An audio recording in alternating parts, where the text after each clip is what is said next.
अऊज़ुबिल्लाहि मिनश्शैतानिर्रजीम, बिस्मिल्लाहिर्रहमानिर्रहीम। आपका बहुत शुक्रिया कि आपने अपना कीमती मैं DMM न्यूज़ और उसकी टीम का शुक्रिया अदा करता हूँ। इसमें गुजारिश है जी कि जैसे कि आपको पता है, हमारे वालिद साहब से और उसके बाद मैं भी इस सिलसिले में एक कोशिश कर रहे थे। हमने हमेशा अपना एक किरदार अदा किया है कि जो गरीब, पसमानदा और पिसे हुए तबकात हैं उनके हकूक़ के लिए जदोजहद की जाए। तो इसलिए जब एक लंबी चौड़ी कोशिश के बाद जब मैंने ये देखा कि हमें एक सियासी जमात की भी साथ में जरूरत होती है ताकि हमारी बात एक मजबूत और मुनज़्ज़म तरीके से एक हाई प्लेटफॉर्म के ऊपर पहुंच सके और हम अपनी अवाम के लिए कुछ कर सके कि जो उनके हकूक हैं उनको दिलाए जा सकें, तो इस वक्त आपको मुल्की सतह के ऊपर एक सिर्फ मौलाना फजल रहमान साहब की जात मिलेगी कि जो एक नेशनल और इंटरनेशनल लीडर के तौर पर जाने जाते हैं, जिनकी बात के अंदर वजन भी है, जो एक इस्लामी नजरियाती माशरती मुमलिकत के क्याम के लिए ख्वाह हैं और उसके लिए अमली जदोजहद कर रहे हैं। तो ये इस्लाम के नाम पर एक जदोजहद हो रही है, हमारा दीन भी है, मजहब भी है, इसके लिए हमारी जिंदगी है कुर्बान। तो अल्लाह का ये बड़ा करम हुआ कि अल्लाह ताला ने मुझे गुज़िश्ता एक्सीडेंट के बाद एक नई जिंदगी दी। तो अल्लाह ताला मुझसे दीन के लिए, अपने लोगों के लिए जो काम ले,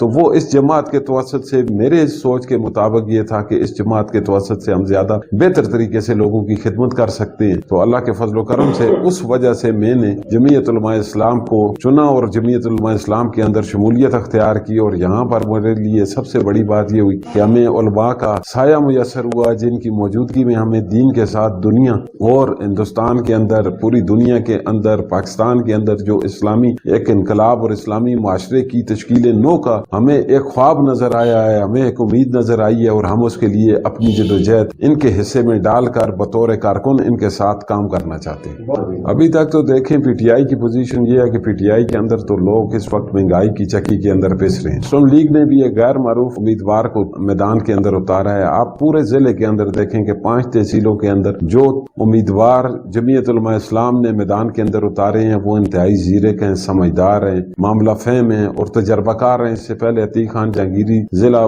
मानसेरा के डिस्ट्रिक्ट नायब नाज़िम भी रहे हैं। इसी तरीके से हमारे तहसील बफा पखल, जहाँ पर हमारी ज्यादा आबादी है या जहाँ पर मैंने खुद 2 दफा सूबाई असेंबली का इलेक्शन किया, वहाँ पर मौलाना मुफ्ती नासिर महमूद खान साहब हैं, इंतहाई अच्छे आदमी हैं, उलमा से तल्लुक़ रखते हैं, बुनियादी तौर पर जमीयत के कारकुन हैं और अवाम के अंदर एक गहरा हल्का असर रखते हैं। हम सब लोग भी उनके साथ कोशिश कर रहे हैं। इसी तरीके से फारूक मुगल साहब हैं, बहुत अच्छी एक टीम जमीयत के अंदर आई है और इंशाल्लाह हमें ये उम्मीद है कि इस दफा लोग जो हैं वो अपना भरपूर जो है वो एतमाद किताब के ऊपर जाहिर करेंगे। और मुझे तो ऐसे लगता है कि कोई मुकाबला नहीं है। अभी तक ये लोग शशोपंज में हैं, हर एक के 2-2, 3-3 नाराज अरकान जो हैं वो मैदान के अंदर आए हुए हैं और हुकूमती मशीनरी जो है वो मैदान के अंदर आई हुई है। किसी तरफ से MNA, किसी तरफ से NPA आए हुए हैं, लेकिन इस वक्त सिर्फ जमीयत उलमा इस्लाम जिला मानसेरा में वो वाहिद सियासी जमात है जो अपने कारकुनों के बलबूते के ऊपर चल रही है और उनके कारकुन जो हैं वो अपने उम्मीदवारों की मुहिम को चला रहे हैं और इंशाअल्लाह उनको 31 मार्च 2022 को किताब के ऊपर मोहर लगाकर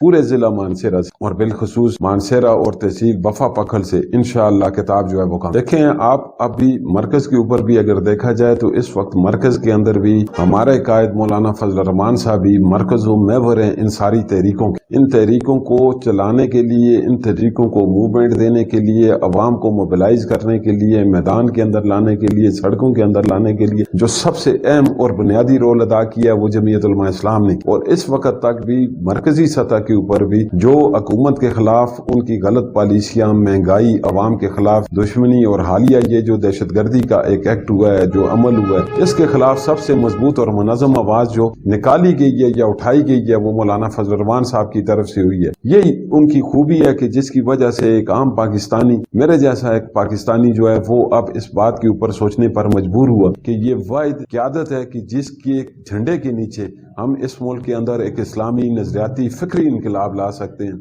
और इस मुल्क को एक अच्छी इस्लामी सोशल रियासत के तौर पर उभार सकते हैं। इंशाअल्लाह कोई असर नहीं होंगे। यहाँ पर अल्लाह के फजल करम से जिस फेज के अंदर इलेक्शन हो रहा है यहाँ पर जमीयत उलमा इस्लाम भरपूर तरीके से कामयाबी हासिल करे। मैं तो इसमें ये गुजारिश करूंगा कि सियासत इंसान हमेशा इज्जत के लिए, सियासत का मकसद भी ये होना चाहिए कि आप लोगों के सामने अपना एक नजरिया और एक पैगाम रखें। हर आदमी को यह हक हासिल है कि वो सियासत करे। अगर वो अच्छे किरदार से कोई सियासत करेगा तो उसको हमेशा जो है वो लोग इज्जत की निगाह से देखेंगे। ये धमकियां देने से कुछ भी नहीं होता है। धमकियां, ये वजीर हैं, इनका वजीर आजम धमकियां देता, तो उस वजीर आजम की धमकियों को हमारी پارٹی کے جمعیت علماء اسلام کی قیادت نے جوتی کی نوک پر رکھا ہے تو ان کی دھمکیوں سے کیا ہوگا؟ ان کی دھمکیوں سے ہمیں کوئی فرق نہیں پڑتا ہے۔ باقی اگر وہ کمزور زبان استعمال کر رہے ہیں اور گھٹیا زبان استعمال کر رہے ہیں یا کسی کے اوپر طنز کر رہے ہیں تو وہ عوام جو ہے بڑی سمجھدار ہے۔ اس سے پہلے بھی ان کو کوئی ایسی عوامی پذیرائی ضلع میں حاصل نہیں ہوئی ہے، اور اس کے بعد بھی کوئی عوامی پذیرائی جو ہے وہ ان کے حصے میں کم از کم آتی نظر نہیں آ رہی ہے۔ یہاں پر لوگ مانسیرا ہے، یہاں پر لوگ سیاست کو بہت اچھے طریقے سے سمجھتے ہیں۔ یہاں پر شرافت کی سیاست کی جاتی ہے، اقدار کی سیاست کی جاتی ہے، قدردانی کی سیاست کی جاتی ہے، اور یہاں پر جو لوگ اس طرح کی سیاست نہیں کرتے ان کے لیے کوئی کردار نہیں۔